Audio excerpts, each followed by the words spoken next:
ibu-ibu itu aman terkendali dan banyak insyaallah. Jamaah sekalian yang dimuliakan Allah Subhanahu wa taala, ceramah saya enggak lama insyaallah jam 12 malam kelar. Kenapa bahas sesuatu buat apa lagi? Insyaallah kuat saja. Walaupun benar-benar kuat insyaallah saya dapat juga. Insyaallah kalau lebih setengah 10 kita sudah kelar. Saya mulai dari setengah 9 tadi, 1 jam insyaallah bisa selesai. Kita bahas tentang nuzulul Quran. Kalau kita kupas semuanya tentu tidak akan selesai bersemester-semester. Saya kebetulan menjadi salah satu pengajar di Prodi Ilmu Al-Quran dan Tafsir di UIN Jakarta. Itu mengajar ulumul Quran, mengajar tafsir, ya nggak selesai. Disertasi saya tentang munasabah Al-Quran satu bagian kecil dari kajian ulumul Quran, kurang lebih saya habiskan 500 halaman yang sudah dibukukan, tidak kelar. Apalagi kita bahas dalam 1 jam. Ibu-ibu sekalian yang dimuliakan Allah Subhanahu wa taala. Saya ingin cerita tentang kronologis turunnya Al-Quran dulu. Al-Quran itu kata para ulama kalamullah, firman Allah yang diturunkan dari Allah ke Lauhul Mahfuz, dari Lauhul Mahfuz ke Baitul Izzah atau Sama'id Dunya, dari Sama'id Dunya atau Baitul Izzah baru kemudian diturunkan kepada baginda Rasulullah sallallahu alaihi wasallam. Diturunkan dari Allah ke Lauhul Mahfuz, dari Lauhul Mahfuz ke Baitul Izzah, inilah diturunkan sekaligus dalam 1 malam di bulan Ramadan. Sedangkan dari Sama'id Dunya, dari Baitul Izzah, disampaikan oleh malaikat Jibril alaihi salatu wassalam kepada baginda Nabi Muhammad sallallahu alaihi wasallam, itu kurang lebih 23 tahun. 13 tahun di Makkah, 10 tahun di Madinah. Periode yang turun di Makkah disebut periode Makkiyah. Ayat-ayat atau surah yang turun di Madinah dikenal dengan surah-surah Madaniyah.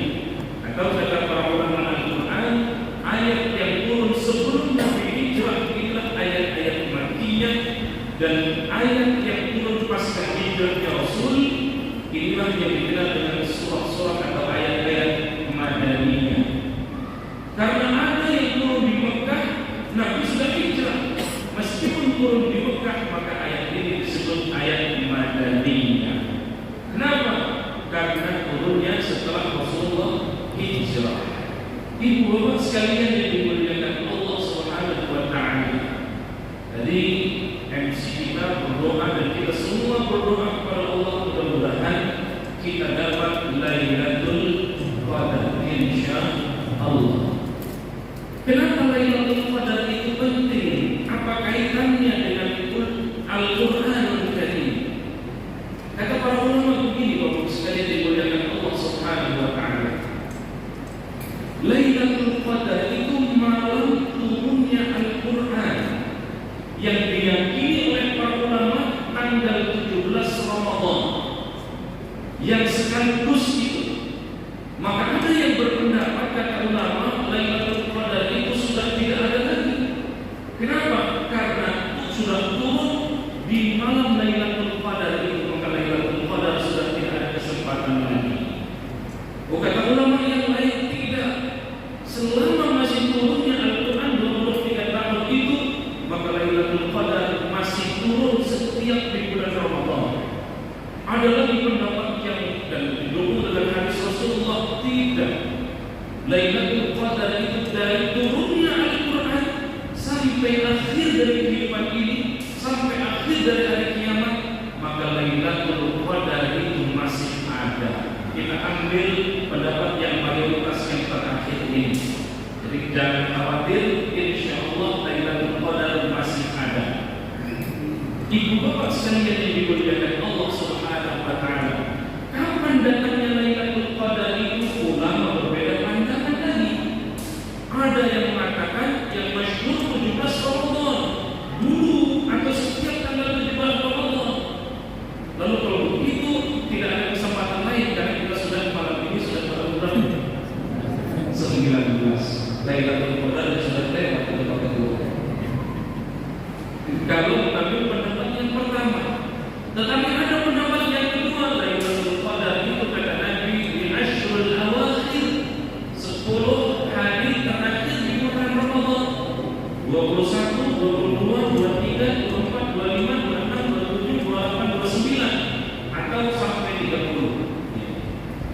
Kita sekarang sudah masuk malam ke 19 sama 20?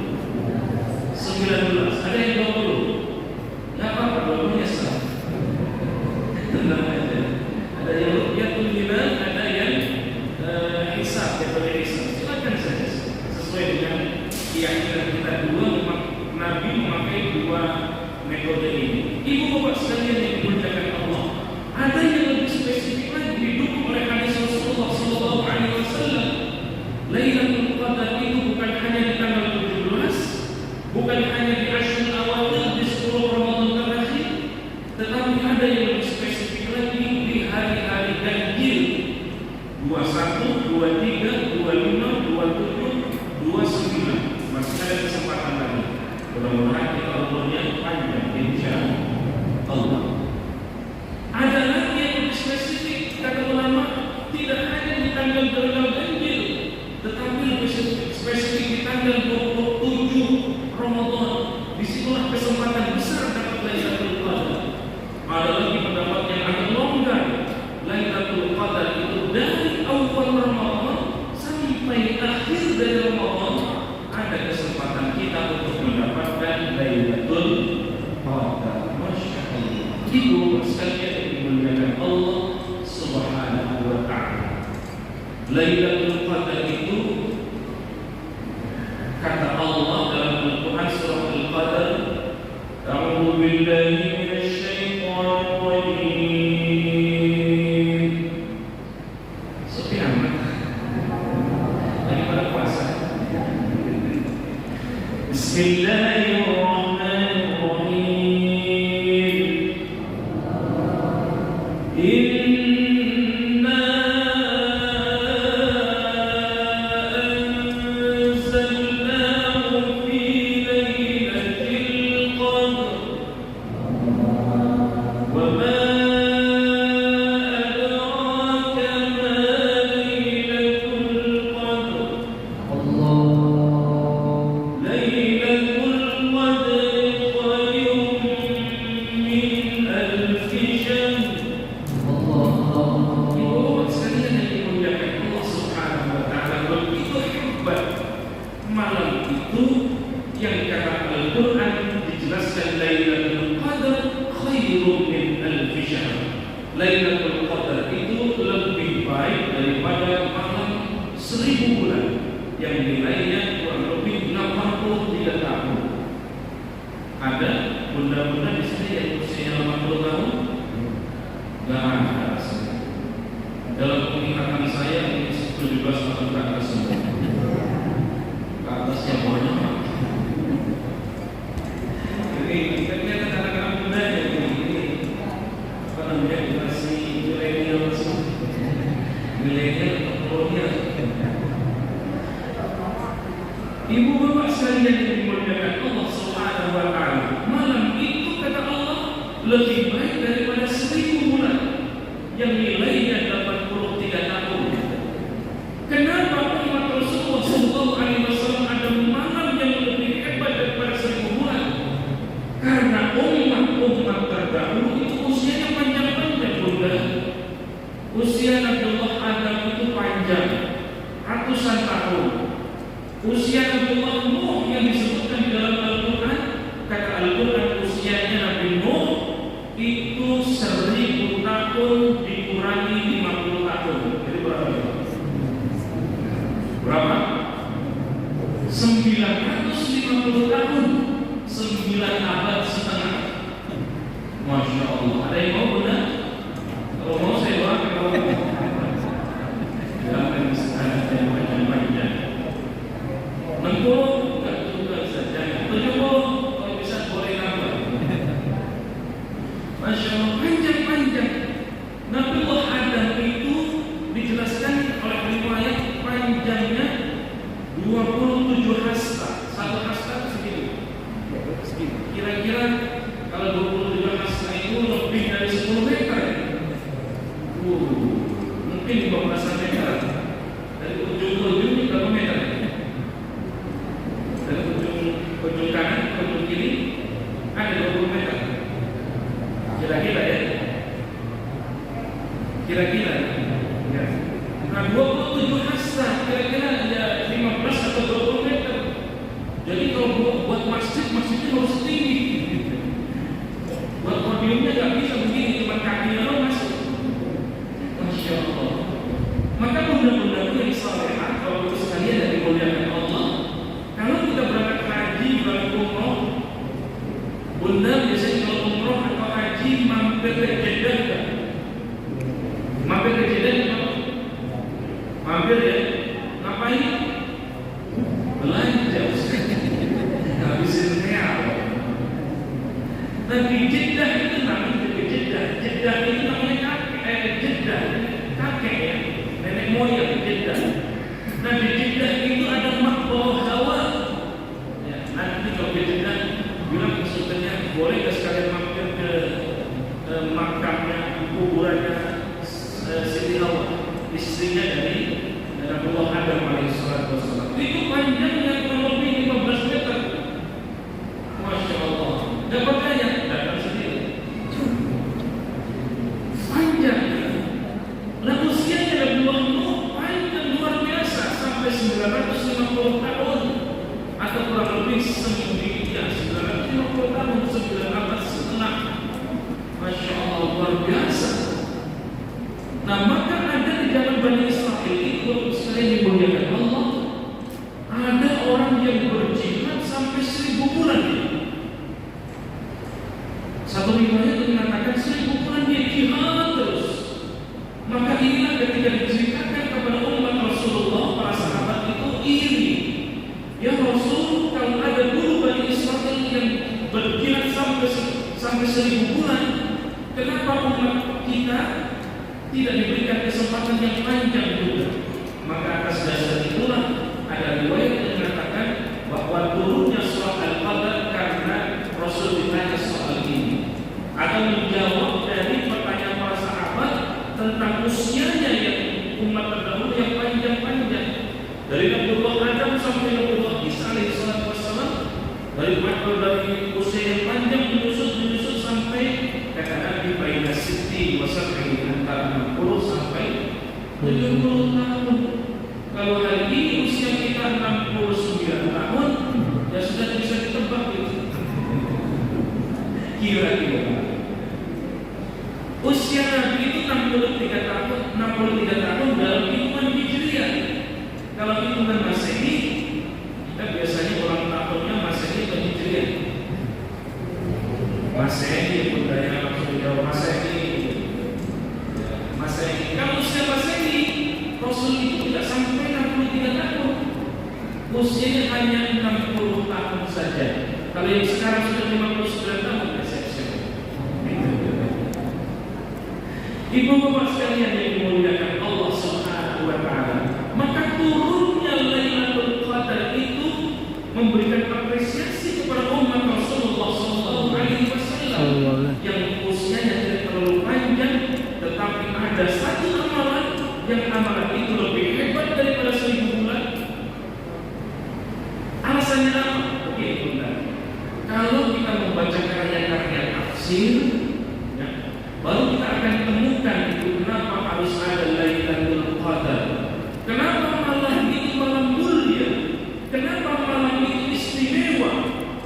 Bukankah sama Ustaz dengan malam-malam yang lain? Ada bulan Ramadan juga istimewa. Kenapa Ramadan menjadi bulan yang istimewa? Bukankah sama dengan bulan-bulan yang lain? Muharram, Safar, Rabiul Awal, Rabiul Akhir, Jumadil Awal, Jumadil Akhir, Rajab, Sya'ban, Ramadan, Syawal, Dzulqa'dah, Dzulhijjah. Tidak berjumpa dengan Dzulhijjah. Bukankah sama dengan bulan-bulan yang lain? Tidak, Bapak Ibu sekalian yang dimuliakan Allah. Malam Lailatul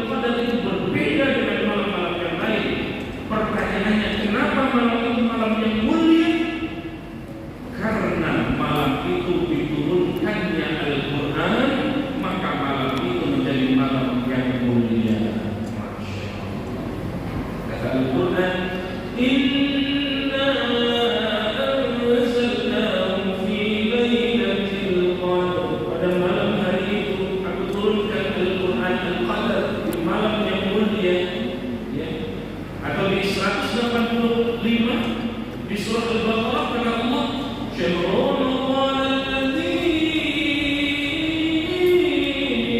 unzila fihil Qur'an." Di bulan Ramadan itu diturunkan Al-Qur'an. Maka ketika dikaitkan dengan Al-Qur'an, malam pun menjadi malam yang istimewa karena Al-Qur'an turun di malam hari itu. Ramadan menjadi bulan yang istimewa di antara bulan-bulan yang lain. Saking istimewanya itu Ramadan, Allah menyebut satu-satunya di dalam Al-Quran hanya bulan Ramadan. Kenapa Ramadan menjadi istimewa? Karena di bulan Ramadan itu Al-Quran turun, maka Ramadan menjadi istimewa.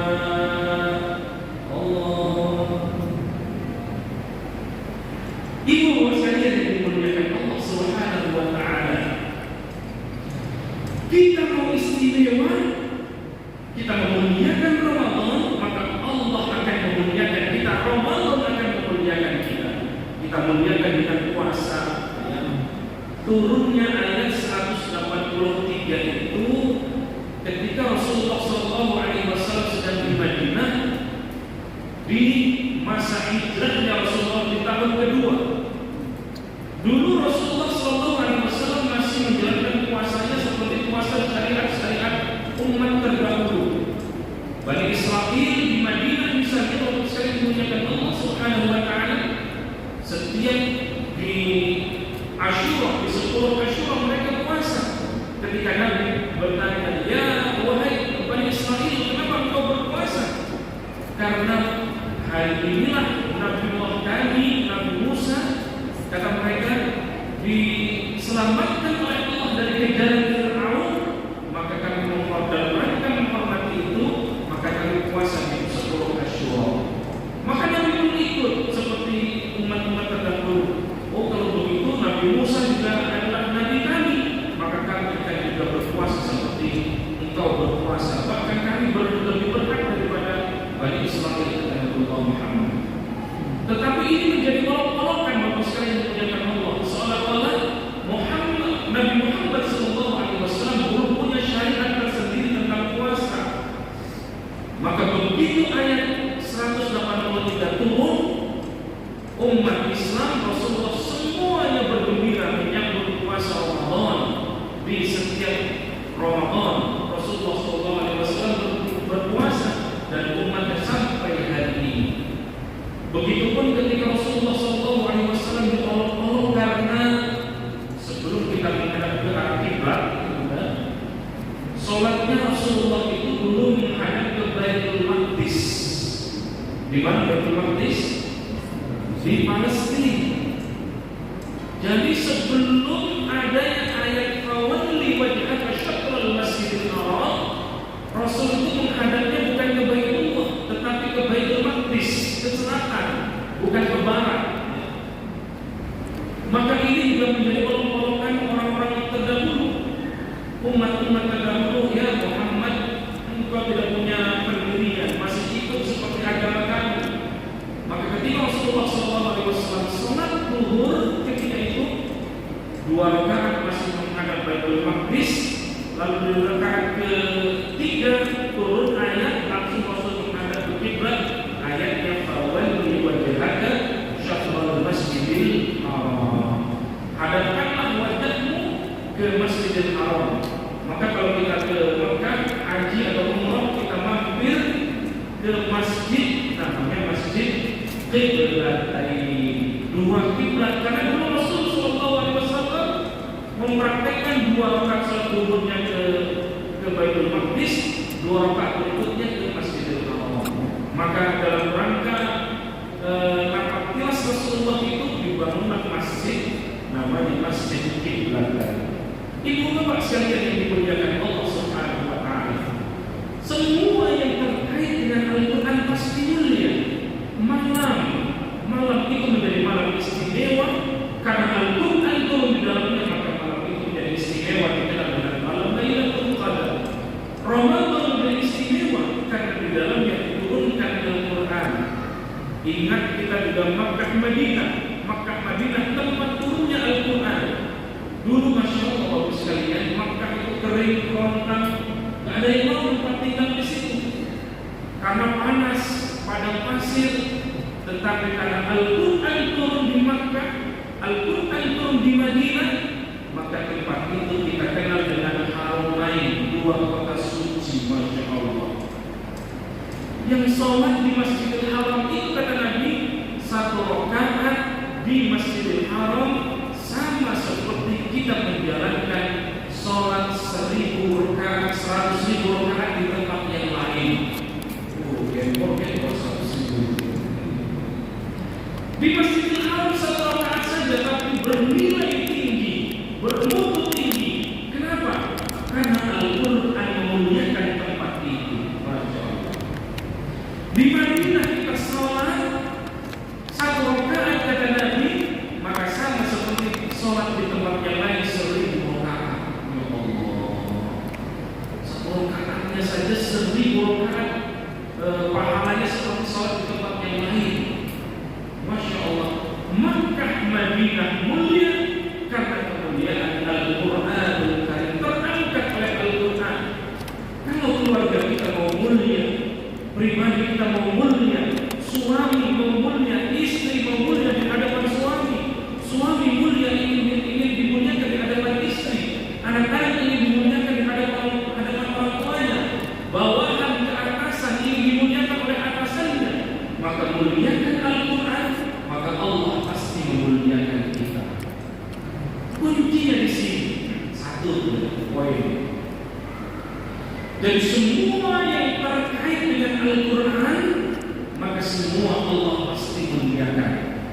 Satu keluarga, satu hafid Quran misalnya, satu keluarga itu atau satu anggota keluarga hafid Quran itu, kata Rasul, akan menyelamatkan, membawa 10 anggota keluarganya ke surga di Allah Subhanahu.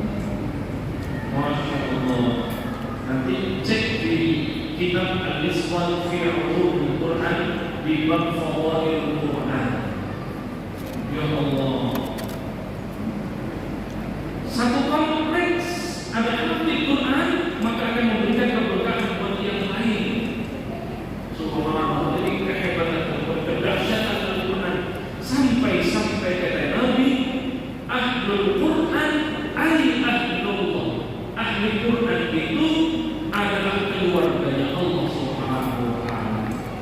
Maka kalau kita punya anak, keluarga kita tuh mau minta apa aja, kalau sekolah ini, Masya Allah, kita sekolah ini, SD, SMP, SMA, biarpun puluhan juta, biarpun ratusan juta, nggak hitung kita, karena keluarga. Begitu pun Allah, kalau kita menjadi ahlul Quran, Allah pun tidak hitung-hitungan kepada kita semua, karena kita sudah dianggap keluarganya Allah. Masya Allah.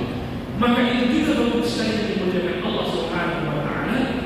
Rasul berpesan 14 abad yang lalu, kalau kita mau jadi generasi terbaik, kalau kita mau menjadi masyarakat terbaik, bangsa terbaik, negara yang terbaik, sebaik-baik kita adalah kata Nabi, khairukum man ta'allama al-Quran wa 'allama. Sebaik-baik kita adalah yang belajar Al-Quran dan yang mengajarkan. Masya Allah. Ibu bapak sekalian yang dimuliakan Allah Subhanahu wa ta'ala, ini hebatnya Al-Quran yang membawa dampak yang luar biasa. Bukan hanya kehebatannya di dunia bapak sekalian. Kata Nabi, man qara'a harfan min kitabillah falahu hasanah wal hasanatu bi asyri amthaliha wa la aqulu alif lam mim harfun walakin alif harfun wa lam harfun wa mim harfun. Bunda-bunda, bapak sekalian, saudara yang dimuliakan Allah, kadang kita mencari kebaikan itu dari mana-mana, ya. Mencari kebaikan, mengadakan terapi di mana, pengobatan bagi yang sakit dan seterusnya. Tapi kita lupa dengan pesan Rasulullah yang ini, hadisnya sahih. Hadisnya sahih. Apapun problem kita, yang ketika kita ingin mendapatkan kebaikan, yang sakit pengen mendapatkan kesembuhan itu kebaikan, yang sedang berkarir ingin bagus karirnya itu kebaikan. Mungkin mohon maaf ada suami istri atau dalam rumah tangga hobinya berantem terus sampai-sampai mencari psikolog. Ya. Ada anak yang kayaknya nakal banget gitu. Sampai cari psikolog. Kenapa sih anak saya? Kenapa sih istri saya? Kenapa sih suami saya dan seterusnya? Tapi lupa dengan pesan Rasulullah tadi. Man qara'a harfan min kitabillah. Siapa yang membaca Al-Quran?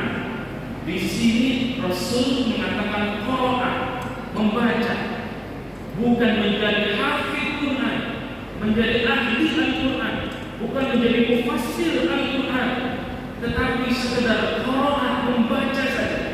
Ini tingkatan yang pertama, yang basic, qara'a harfan min kitabillah. Nabi menyebutkan bukan satu kata, bukan satu kalimat, bukan satu ayat, bukan satu juz, bukan satu surah, bukan satu Al-Quran, tetapi harfan. Rasul mengatakan falahu hasanah, maka dia sudah dapat bernilai kebaikan.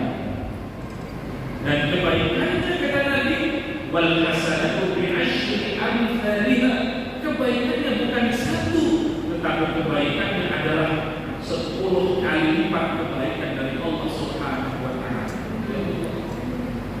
Jadi kalau kita mencari kebaikan, saya katakan malam ini di malam 19 Ramadan ini tidak ada terapi terbaik kecuali terapi itu ada pada Al-Qur'anul Karim. Maka ketika kita membaca alif lam mim kata Nabi, bukan satu huruf, walakin alif harfun wa lam harfun wa mim harfun.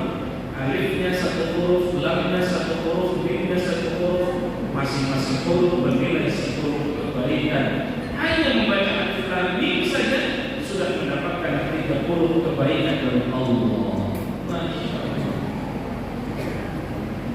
Ustaz, bagaimana sampai kiamat, sampai akhir dari dunia ini masih bisa atau tidak syafaat Quran? Kita lihat hadis Rasulullah. Iqra'ul Quran fa innahu ya'ti yawmal qiyamah syafi'an li ashabihi. Iqra'ul Quran. Lagi-lagi bukan jadilah hafid Quran.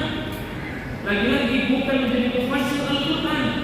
Tidak sampai derajat itu. Iqra' saja, Iqra'ul Quran, baca Quran. Maka membaca Al-Quran itu fa innahu ya'ti yaumal qiyamah. Nanti pada hari kiamat akan datang bacaan Quran kita sebagai apa? Syafi'an li ashabi, menjadi penolong, menjadi syafaat bagi yang membaca. Masya Allah. Benar-benar Bapak sekalian yang dimuliakan Allah, kita ini sudah masuk pada fase kedua kehidupan. Dari alam rahim yang 9 bulan itu pindah ke alam dunia. Yang tadi menyebutkan 60 sampai 70 tahun saja kita diberikan kesempatan. Nggak lama. Rasanya baru kemarin kita nikah, sekarang sudah nikahin anak. Rasanya baru kemarin nikahin anak, sekarang sudah punya cucu. Rasanya baru kemarin punya cucu, mungkin ada yang sudah punya cicit, dan seterusnya dan seterusnya. Itulah siklus kehidupan. Hanya sebentar saja, 60 sampai 70 tahun saja. Ya. Alam dunia kita akan lewati, maka kita akan menyelesaikan alam dunia, masuk ke alam berikutnya, alam kubur. Alam kubur kita selesaikan entah kapan, ratusan tahun atau bahkan ribuan tahun, tidak ada yang tahu. Bergantung kepada amal saleh kita, kebaikan di kubur sampai kebaikan di akhirat pasca di alam dunia ini. Sampai-sampai ada ayat, Masya Allah, bagus sekali dimuliakan Allah. Satu ketika kita sudah diwafatkan oleh Allah, ya, kita kangen pengen balik lagi ke dunia, pengen balik lagi ke dunia. Kalau ada kesempatan ya Allah, beri kesempatan semenit beri kesempatan untuk kembali ke dunia, hidup kembali. Itu Quran yang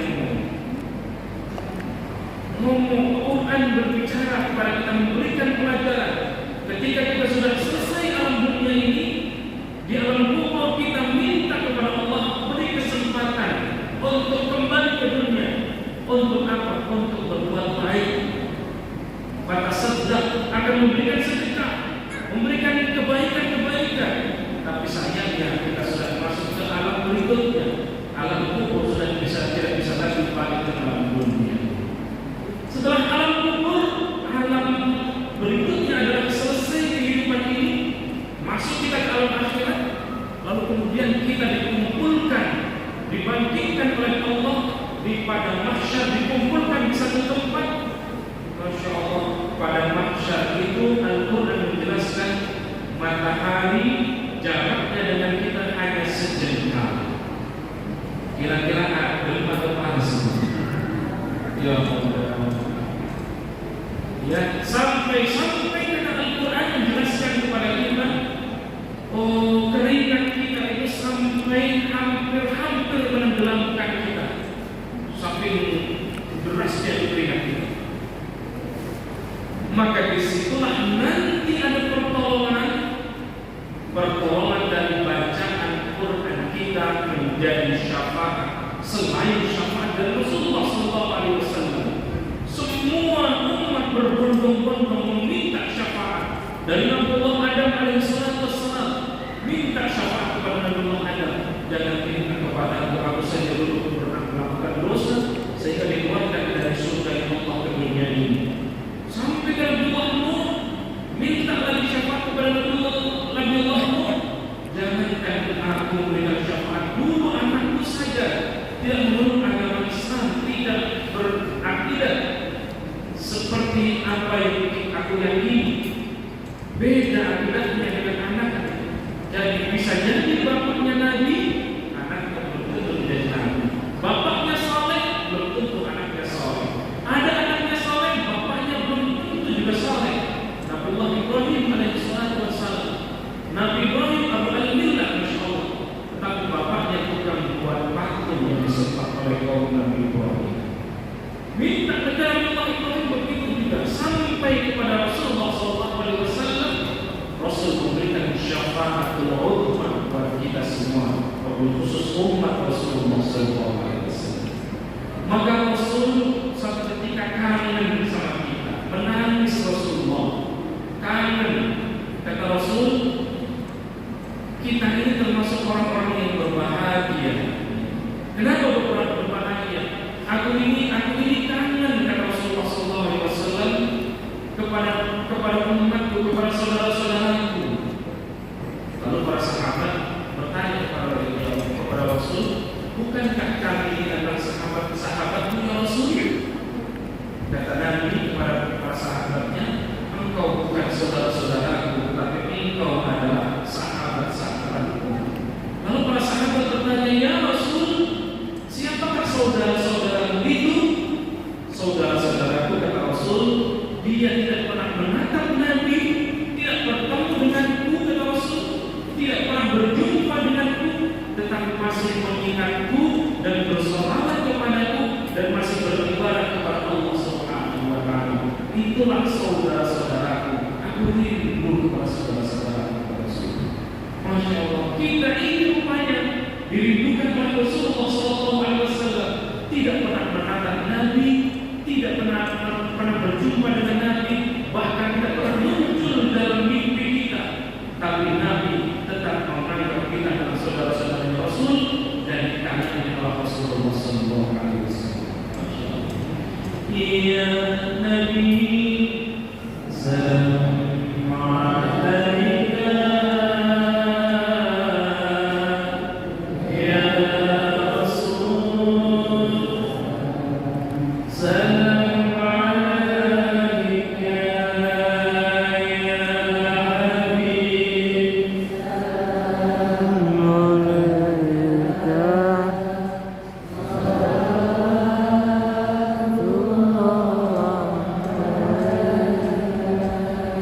أنت الشافي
Subhanahu wa taala. Demikianlah Rasulullah sallallahu alaihi wasallam di 17 Ramadan yang 14 April yang lalu itu Rasulullah menerima wahyu.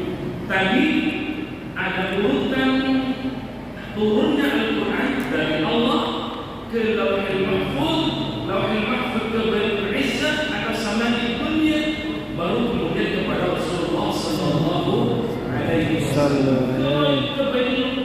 Ke Baitul Izzah dari Lauhul Mahfuz ke Baitul Izzah itu diturunkan sekaligus. Baru kemudian dari Baitul Izzah atau Samai Dunia diturunkan kepada Nabi selama 23 tahun, 13 tahun di Makkah, 10 tahun di Madinah. Masya Allah, sepanjang usia Rasulullah sallallahu alaihi wasallam Al-Quran itu turun.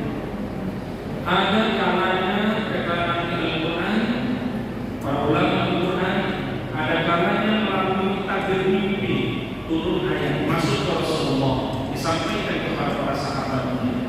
Ada kalanya malaikat Jibril langsung menemui Rasulullah sallallahu alaihi wasallam seperti ketika menurunkan ayat yang pertama surah Al-Alaq, Iqra bismi rabbikal ladzi khalaq, khalaqal insana min 'alaq, Iqra wa rabbukal akram alladzi 'allama bil qalam 'allama al-insana ma lam ya'lam. Ada kalanya seperti gemericik lonceng turun ayat Al-Quran sesuai dengan kondisi saat itu. Ketika ditanya, Nabi ditanya tentang ruh, wa yas'alunaka 'anil ruh. Ketika ada sahabat yang bertanya tentang ruh, Nabi diam aja, tak jawab sambil menunggu wahyu, baru kemudian turun. Wa yas'alunaka 'anil ruh, kata Nabi, qul ruh min amri rabbi wa ma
bersuku-suku, berbangsa-bangsa dan seterusnya. Jadi semakin kuat sukunya, maka semakin bergengsi dia. Ya. Maka disatukan oleh Bhinneka Tunggal Ika di Indonesia. Dulu ada Jog Java, Jog Sumatera, ya. Sehingga mereka mengatasnamakan sendiri-sendiri, lalu diikat oleh Bhinneka Tunggal Ika, berbeda-beda tapi satu jua. Jadilah itulah Indonesia. Ibu bapak sekalian yang dimuliakan Allah Subhanahu wa taala, ketika separuh suku Hajraj ingin bertikai pangkai, hampir saling tebas. Suku Aus dan suku Hajraj sudah menarik pedangnya dari sarung pedang, hampir berkelahi, hampir saling tebas. Lalu kemudian karena ada kondisi demikian, maka turunlah ayat surah Al-Imran ayat 103. Kata Allah, wa'tasimu bihablillahi jami'an wa la tafarraqu. Wa'tasimu, berpegang teguh kepada tali agama Allah. Wa'tasimu bihablillahi jami'an, semuanya harus berpegang teguh kepada agama Allah. Wa la tafarraqu, jangan kalian saling tikai pangkai, jangan kalian saling cerai berai. maka karena ayat ini turun, maka mereka menjadi damai, suka haus dan suka terus. Jadi ada kalanya ditanya lalu kemudian turun ayat, ada kalanya juga dalam kondisi tertentu lalu turun ayat. Yang jelas ayat itu turun sesuai dengan konteks saat itu. Tetapi hebatnya Quran, kata ulama Al-Quran, salihun likulli zaman wa makan. Apa artinya? Salihun likulli zaman wa makan. Boleh Quran yang turun 14 abad yang lalu, ayatnya turun 14 abad yang lalu, tetapi Quran selalu salihun, selalu sesuai dengan kondisi zaman dan masanya. Meskipun sudah 14 abad yang lalu, tetapi Quran masih kontekstual dengan saat ini. Karena belakangan ini, ya saya kira bukan belakangan ini, sudah dari dulu Quran itu di apa bahasa sekarang kemarin pas dinisahkan. Quran dinisahkan itu ya biasa aja. Kata sekarang biasa aja chaos. Biasa aja. Quran dinisahkan itu biasa aja. Apakah dengan Quran direndahkan, Quran jadi rendah? Enggak. Karena itu kalau sampai waktu sekali dimuliakan Allah Subhanahu wa Ta'ala, 14 abad yang lalu sampai hari ini ada ayat Quran yang menantang.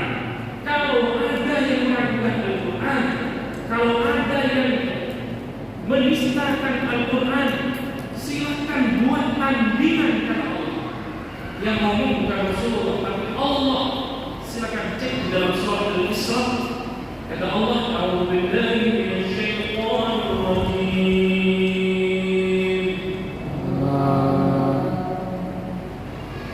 Qul walladzina ijtama'al insu wal jinnu 'ala an ya'tu bimithli hadzal Qur'an la ya'tuna bimithlihi. Kata Allah, qul, katakan wahai Muhammad, kalau ada yang menista Quran, kalau ada yang meragukan Al-Quran, kalau ada yang mengatakan bahwa Quran itu buatan Muhammad, katakan Muhammad, qul la istama'atil insu wal jinnu, silakan kumpulkan, silakan berkumpul, silakan buat muktamar. Perkumpulan besar itu ada muktamar, ada kongres. Silakan buat kongres, bukan hanya yang kongres itu manusia. Bila perlu kata Allah, jin sekalian silakan kumpulkan. Enggak main-main. Qul la istama'atil insu wal jinnu 'ala an ya'tu bimithli hadzal Qur'an. Silakan kumpulkan jin dan manusia untuk membuat yang serupa dengan Al-Quran. Tetapi kata Allah, la ya'tuna bimithli, sampai hari ini belum ada yang mampu menandingi Al-Quran. Cek lagi di dalam surah Al-Baqarah.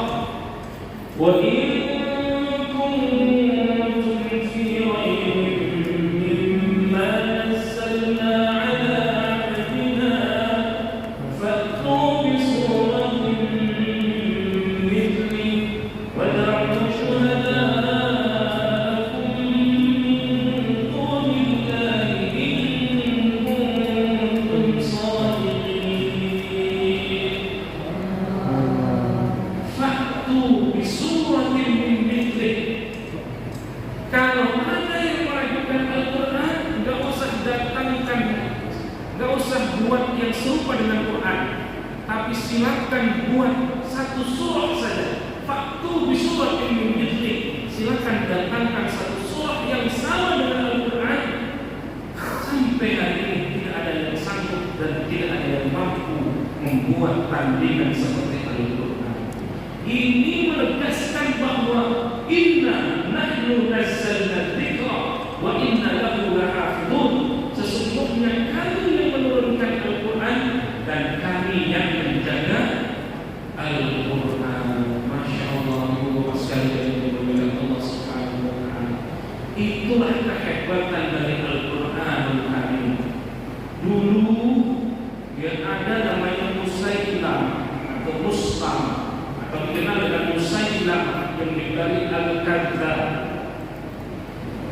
Jadi jangan heran juga kalau hari ini atau di Indonesia banyak nabi-nabi palsu. Ada Lianetan, siapa lagi nabi? Mosonde, dan di beberapa daerah-daerah. Ya, Insya Allah. Dulu sudah ada itu, cuman dulu belum ada polisi dari nangkep. Kalau sekarang aku nabi, aku Jibril, ibu bapak sekalian yang dimuliakan Allah Subhanahu wa Ta'ala. Musailamah ini dulu memeluk agama Islam Bunda, menjadi tokoh di masanya, di eranya. Jadi kalau ada saat ini ya tokoh Muslim yang membenci Islam, yang mengkerdilkan Islam, dulu ada Musailamah.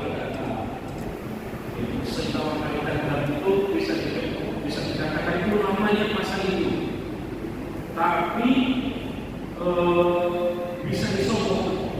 Iya. Jadi kalau sekarang ulama bisa disogok, yang kemarin berpendapat apa, hari ini berpendapat apa lagi. Nah, itu dulu ada tokoh namanya Musailamah Al-Kadzdzab. Musailamah itu kira-kira begini. Ini Musailamah memeluk agama Islam dapat apa? Dapat jabatan apa? Dapat kekayaan apa? Punya emas segunung apa enggak? Udahlah, ente itu saya aja. Ente mau jabatan apa kami kasih? Ente mau jadi menteri? Gampang. Ente mau menjadi gubernur? Gampang. Ente mau jadi presiden? Gampang. Syarat yang meninggalkan Islam, musuh Islam. Benar memang Musailamah itu. Dia meninggalkan agamanya dan kembali memusuh Islam. Sampai Musailamah itu membuat tandingan Al-Quran. Beberapa surah yang dia buat, di antara surah Fil, Al-Fil, Mal-Fil, wa ma adraka mal-Fil, wa khurtumul tawil, wa huwa zalil. Ya, dari sisi susah masuk. Al-Fil, Mal-Fil, wa khurtumul tawil, wa huwa zalil. Enak? Enak. Kebetulan yang baca Qur'an. Tapi begitu kita artikan baru itu seperti artikel yang sederhana. Al-Fil, gajah. Mal-Fil, apa itu gajah? Wa ma adraka mal-Fil, tahukah engkau gajah? Wa khurtumul tawil, gajah itu telinganya lebar, belalainya panjang. Wa huwa zahir, dia punya ekor. Kata-kata kecil artikel itu. Musailamah Al-Kadzdzab. Dulu ketika Al-Quran turun, juga Islamofobia itu masya Allah. Jadi kalau hari ini ada Islamofobia, ketakutan terhadap Islam, gak usah bisa mereka mau panik. Indonesia pun, orang Islam masya Allah kayak ngeri banget. Dulu Quran turun itu pada masa Islamofobia sedang tinggi-tingginya. Pentolannya Abu Jahal, Abu Lahab, dan Abu yang lain. Mungkin Abu Jahal juga bisa.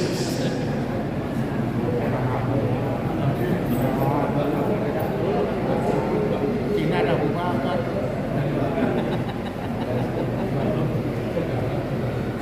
Ada orang di sini.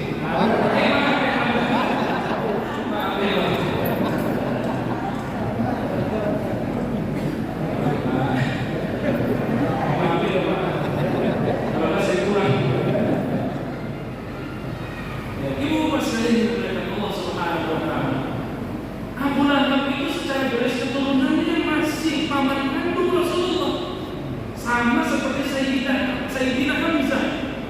Sayyidina Hamzah Abdul Muttalib punya 11 anak. Di antaranya Abu Lahab, lalu kemudian Hamzah itu di antara 11 itu. Jadi masih paman kandung Rasulullah. Tapi itu Masya Allah ya, kepada Islam benci banget. Kepada Islam benci banget. Atau kalau dalam bahasa sekarangnya Islam fobia. Menganggap Rasul gila, menganggap Muhammad sedek, itu biasa, itu biasa. Islam fobia. Abu Lahab itu Masya Allah, Abu Jahal. Bukan mereka tidak mengakui agama yang dibuat oleh Rasul, yang dibawa oleh Rasulullah, menyampaikan risalah Allah Subhanahu wa Ta'ala, bukan. Maka mereka jahilnya bukan jahil secara akidah, jahil bukan secara ilmu pengetahuan, tapi jahilnya secara akidah. Kenapa? Karena masa itu peradaban sedang tinggi-tinggi kalau sekali dengan Allah. Di Mekah itu, kalau di Indonesia apa ya? Tidak ada yang Indonesia membayangkan di Indonesia. Di Mekah itu ketika Rasul dilahirkan, itu menjadi pusat peradaban, pusat ekonomi, pusat bisnis, pusat untuk ritual, ada semua di situ. Maka ini juga yang menjadi alasan kalau kita baca karya Ahiti itu, The History of Arab, ya, di buku itu kira-kira dijelaskan motif kenapa Raja Habasyah, ya, Abraham itu menyerang Mekah yang berkebetulan dengan lahirnya Rasulullah SAW. Dan Abraham itu sudah membuat replika yang sama seperti Ka'bah di tempatnya. Maka Ka'bah ini harus dihancurkan, kata Abraham. Dalam rangka apa? Memindahkan pusat peradaban, memindahkan pusat ekonomi, memindahkan pusat ibadah agar di tempat rajanya Abraham. Oh, rupanya itu. Orang kita kenal dulu ada Lata, Uzza, Manat, Hubal, itu dipasang gede-gede di situ. Bahkan ketika kelahiran Rasulullah SAW, salah satu mukjizatnya adalah menggetarkan para patung-patung itu, termasuk patung-patung yang ada di dalam Ka'bah itu, pada jatuh. Oh, ini kenapa ini? Itu pas kelahiran Rasulullah SAW. Karena di situ pusat peradaban, karena di situ pusat penyembahan, maka orang-orang melakukan perdagangan bisnisnya di situ. Ya, sama seperti Mekah sekarang, ya. Jadi primadona. Semua negara datang ke Mekah kan, dalam rangka ibadah haji dan umrah. Jutaan, ribuan dan jutaan manusia. Ya, dulu begitu. Maka Raja Abraham itu ingin menyerang Ka'bah dalam rangka memindahkan pusat ekonomi, pusat peradaban di tempatnya Raja Abraham. Tapi tidak dikatakan itu adalah mukjizat dari Allah. Adanya Ka'bah dari Nabiullah Adam yang kemudian dikukuhkan oleh Nabiullah Ibrahim sampai ke Rasulullah SAW dan tidak terjadi. Ya, Allah mengutus burung ababil, ya, Qairan ababil, taubihi bijarat bisijil, faja'alahu ka'asfin. Ini saya kira sudah setengah 10 lewat, ini kelewatan saya. Gimana, lanjut atau terus?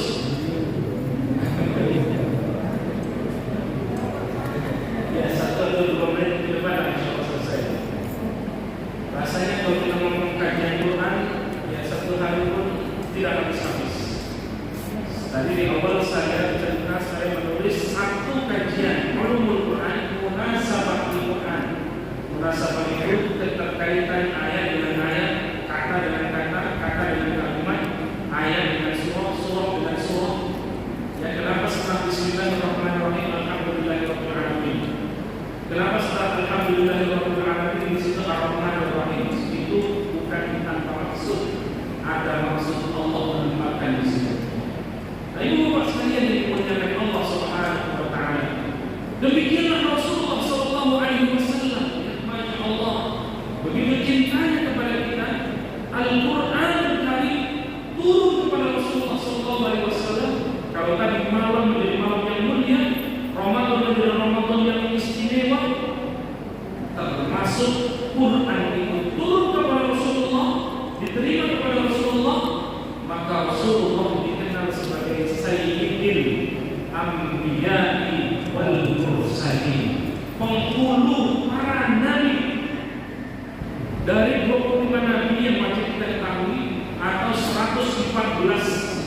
ribu nabi, banyak nabi.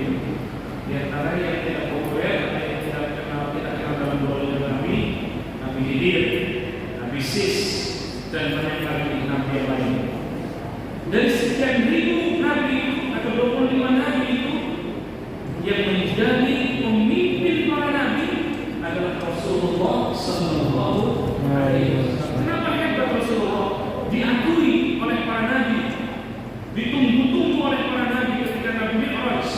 Nanti ada nabi akhir zaman yang telah mengimani para nabi. Ya, nabi-nabi senior itu diimani oleh Rasulullah ketika Mi'raj. Nabi Muhammad itu mulia karena kemuliaan Al-Quran pun di Rasulullah SAW.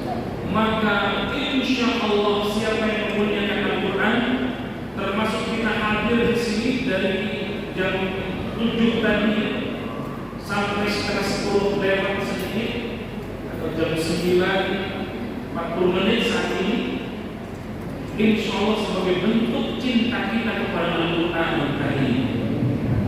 Dan mudah-mudahan ini menjadi saksi kepada Allah kita adalah pencinta Al-Quran pada Al-Quran.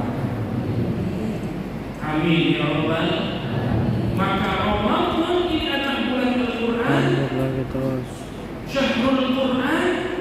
Maka mari kita, tidak ada hari, tidak ada waktu, tidak ada menit, tidak ada kesempatan, tidak ada kesibukan kecuali kesibukan itu membaca dan mentadabburi Al-Quran. Bila perlu, di sini ada program khatam Quran masing-masing atau kelompok-kelompok. Ada. Kalau mudah-mudahan biasanya sih pengajian menghatam. Sudah hatam? Mudah-mudahan muslimah. Oh, yang keberapa? Biasanya tadi saya isi di Masjid An-Nur. Ustaz biasanya yang hadiri banyak ibu-ibu. Karena sekaligus menghatamkan Quran. Ini sudah hatam jadi kosong.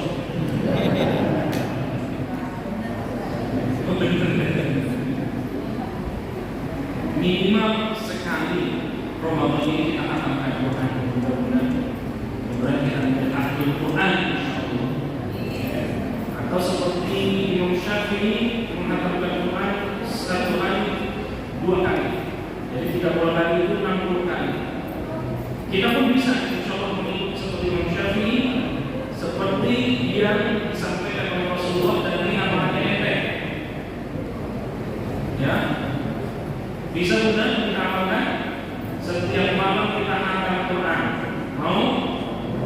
Kata Rasul, baca Qul 3 kali, maka setara dengan menghatamkan Quran.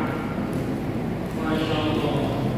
Ini bukan main-main amalan pendek, tapi Masya Allah. Sebelum tidur, Qul huwallahu ahad. Sekarang aja kita hatamkan bareng-bareng. Bismillahirrahmanirrahim. Qul huwallahu ahad. Allahus samad. Lam yalid wa lam yulad. Wa lam yakul lahu kufuwan ahad. Bismillahirrahmanirrahim. Qul huwallahu ahad.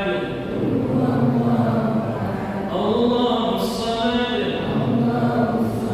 Lam yalid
silakan, boleh numpang mandi, kalau ada umur panjang boleh kapan-kapan diundangkan.